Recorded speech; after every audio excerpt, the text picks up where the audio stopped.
7 ugly Man United exits as Jesse Lingard denied farewell in classless move. It's never easy to leave one of the biggest football clubs in the world. Yet Jesse Lingard faces that prospect this summer.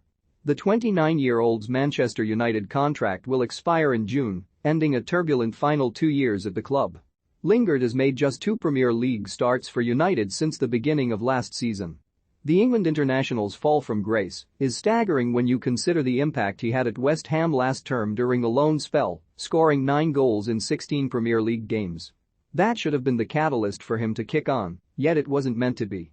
Lingard didn't even get the chance to say goodbye to Old Trafford faithful, as interim boss Ralf Rangnick left him on the bench for United's final home game of the season against Brentford earlier this month, despite the team establishing a commanding 3-0 lead in the 72nd minute. No room for sentiment in Rangnick's team.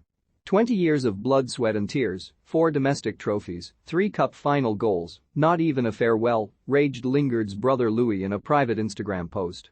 No wonder it's Europa Conference League next year. Well done bro, your family are proud. Lingard's United exit is unlikely to become any sweeter during the coming days, yet he's not the first player to endure an ugly departure at Old Trafford. Here, Mirror Football remembers 7 players that left United in awkward circumstances. Has Jesse Lingard been treated fairly at Manchester United? Let us know in the comments below. Is there a better place to start?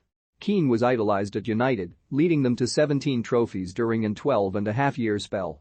Yet Sir Alex Ferguson's inspirational captain was chucked out in November 2005 following a television interview that wasn't broadcasted.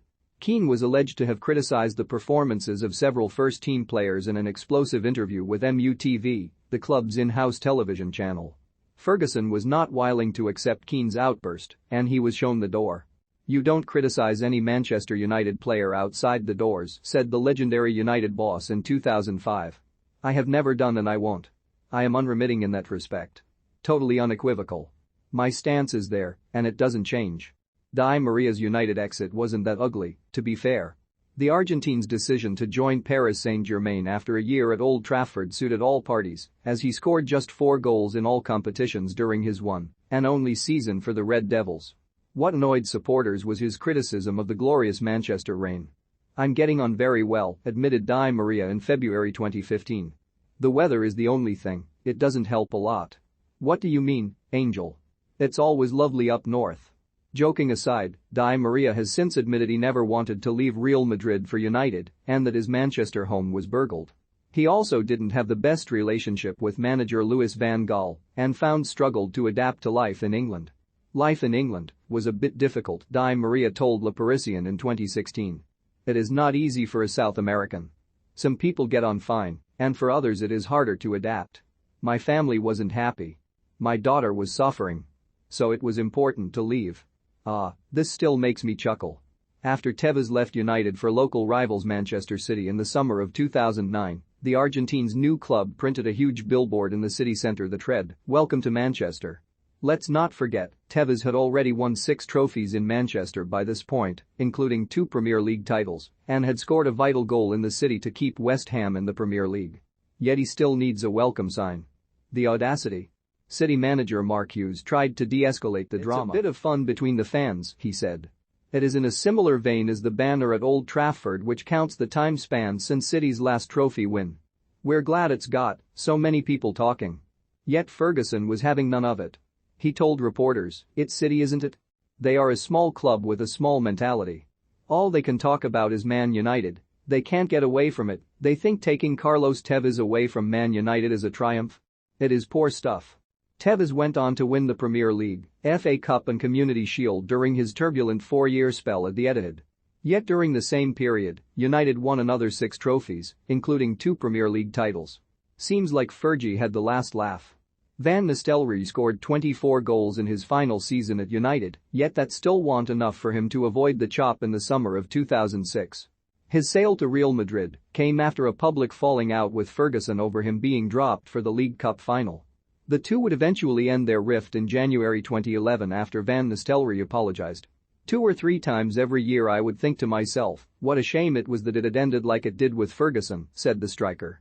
I wanted to do something about it. Ferguson was happy to accept Van Nistelrooy's apology, yet the saga left United fans thinking what if? The Dutchman had scored 150 goals in 219 games for United. In comparison, Mohamed Salah has 155 goals in 249 games for Liverpool. Can you imagine the Reds flogging Salah over an argument? Fergie wasn't afraid to show anyone the door. Which brings me on to Joop Stam. Ferguson sold the defender in September 2001 following the publication of his autobiography, which contained stories about United.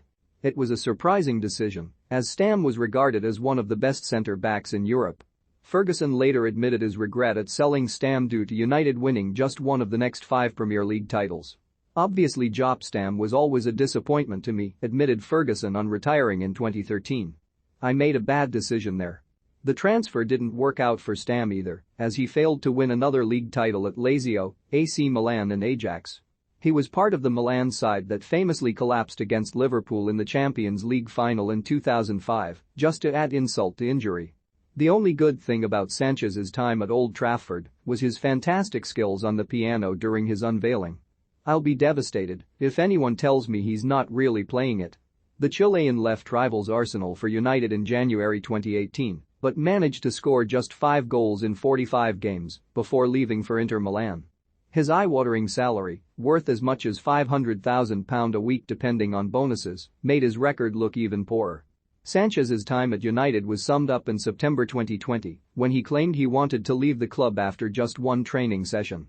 I want to tell you about my period at United, about many things that were said and that made me look bad, he said. I got the opportunity to go to United and it seemed tempting to me.